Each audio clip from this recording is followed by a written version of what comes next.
அக்காளின் மகளுக்கு கேட்டதை நான் கொடுப்பேன். மனசில் இப்ப அல்லாடி கிடக்கிற ஆசையை நான் முடிப்பேன். விரும்பியது இந்நேரம் கிடைக்கிற போது ஒரு ஏக்கம் நெஞ்சில் ஏது? எல்லோர்க்கும் நினைத்தது போலே மன வாழ்க்கை வாய்த்திடாது.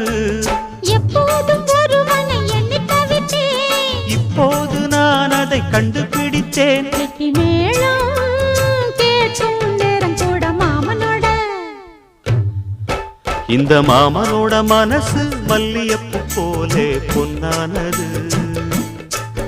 இந்த வண்ணமயில் அதனால் எண்ணியது போலே பூச்சூடுது. குத்தால கொடுமையும் கூடி வருது. சந்தோ